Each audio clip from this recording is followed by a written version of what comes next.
Merci, Monsieur le Président. Donc, je remercie la comité d'organisation pour leur invitation dans votre congrès. Donc, on va parler aujourd'hui du partenariat et de la coopération décentralisée. Notre avis, l'avis des médecins dentistes de libre pratique. Donc, en premier lieu, pour pouvoir comprendre cette décentralisation et cette coopération, je vais débuter par un aperçu concernant notre métier. Donc, quelle est notre mission? Quelle est la mission du médecin dentiste? Elle est toute simple, c'est de rendre le sourire aux Tunisiens. Donc, mais elle est assez complexe pour avoir ce résultat. Donc, pour cela, on doit avoir beaucoup de choses.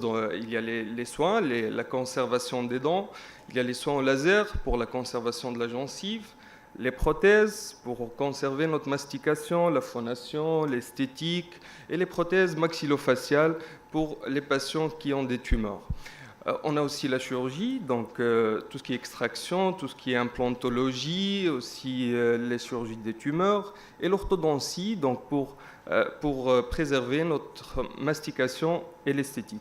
Donc toutes ces prestations se complètent et s'interagissent pour avoir un état de santé buccale sain qui permettra un développement physique et social du Tunisien. Parce que sans avoir un état de santé correct, on ne peut pas évoluer. Donc, l'infrastructure en médecine dentaire en Tunisie. Donc, on a deux grands secteurs. Donc, on a le secteur privé. Donc, en Tunisie, il y a environ 3900 médecins dentistes, dont 80% exercent en libre pratique, c'est-à-dire des cabinets privés. Donc, l'équivalent de 3200 cabinets privés répartis sur l'ensemble du territoire de la République.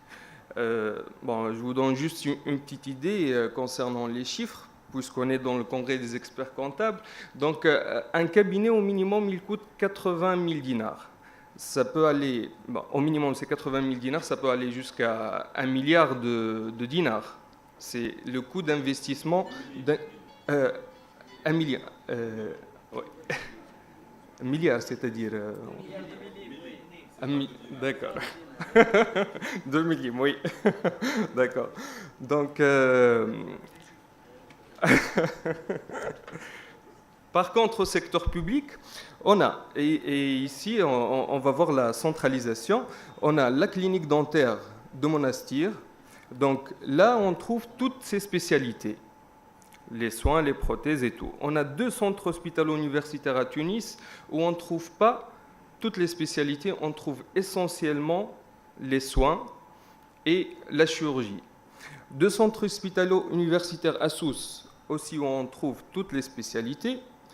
Un nouveau centre hospitalo-universitaire à Sfax qui fait uniquement la chirurgie. Et on a 278 dispensaires et hôpitaux régionaux qui ont 475 fauteuils. Donc la majeure partie de l'investissement de l'État, qui est les 278 dispensaires et hôpitaux régionaux, donc ils font uniquement les soins et les chirurgies. Donc, avec ces soins et la chirurgie, c'est la chirurgie simple, ce n'est pas la chirurgie complexe. Donc, on ne peut pas aboutir à un état de santé buccal qui est correct. Donc, si on comparait le public et le privé, donc le privé, il est complet, donc on fait l'esthétique, l'orthodontie, les différents types de prothèses, la chirurgie gingivale, osseuse et implantaire et les soins de carie. Par contre, au secteur public, on fait essentiellement les soins de carie et les extractions. Dans quelques centres, on fait la prothèse et chirurgie. C'est dans quelques centres qui sont concentrés à Monastir, Sousse et un petit peu à Tunis. Donc, le partenariat. Ici, si on parlait de partenaires entre le public et le privé, comme m'ont dit les intervenants avant moi, donc l'unique façon de faire un partenariat public-privé, c'est de donner les moyens aux citoyens de se faire soigner au secteur privé. Pourquoi? Parce que Bon, le taux d'investissement, le taux d'investissement dans le public, ça fait un budget énorme à l'État. Et cet investissement, il est déjà fait dans le secteur public. Donc, déléguer, donner les moyens à travers la CNAM pour le citoyen, pour se faire soigner dans le secteur privé, ça lui fera épargner un taux d'investissement et une gérance complexe de l'infrastructure dentaire hospitalière.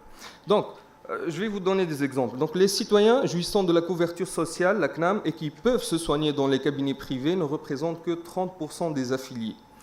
Pourquoi? Parce que les affiliés au public ne peuvent pas se soigner en privé. Donc le plafond est très faible, il varie entre 250 et 400 dinars pour chaque famille et implique la médecine générale, la pharmacie, la biologie, la médecine dentaire, provoquant une réticence à l'échelle dentiste. Donc le pouvoir d'achat aussi du citoyen il est très faible.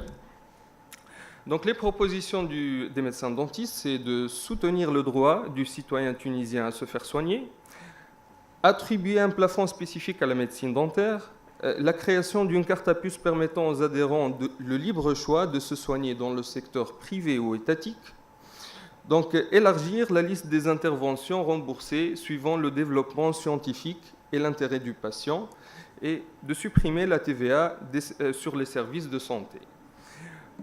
Aussi, on a une autre proposition, c'est dans le cadre de la décentralisation de la décision dans le secteur de santé, c'est de partager la Tunisie en 3 fédérations.